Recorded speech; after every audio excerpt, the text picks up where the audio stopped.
Look at your hands. They look solid. They look real. But they're not.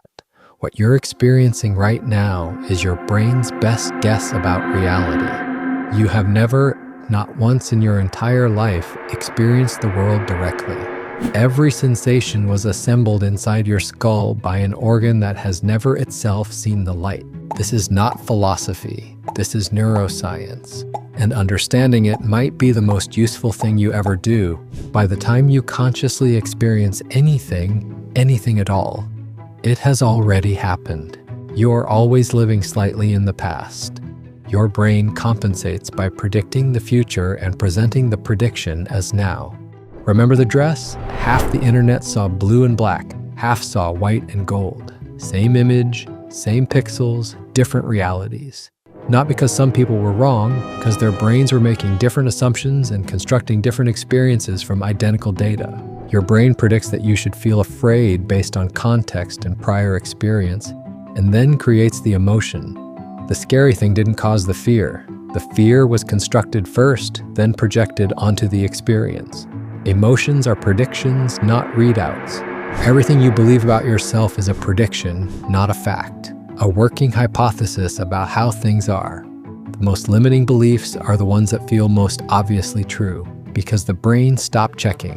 When two people look at the same situation and reach different conclusions, they're not processing the same information differently. They're experiencing different realities. Changing that requires more than presenting new information. It requires updating a model built over decades. What you attend to becomes your reality. Someone who has decided the world is hostile will construct a hostile world. Not because they're lying, because their prediction model is filtering reality to confirm itself. Plato's allegory of the cave. Prisoners seeing only shadows on a wall, debating shadows as if they were reality. He was right, he just didn't have the neuroscience to explain the mechanism. Donald Hoffman.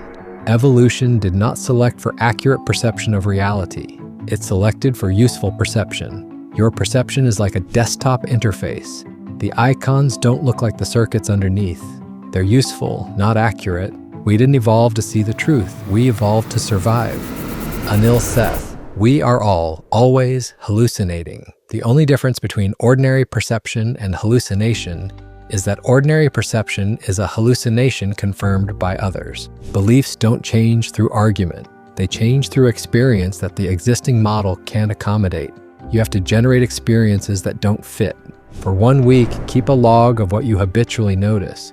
Not what happens is what you notice about what happens.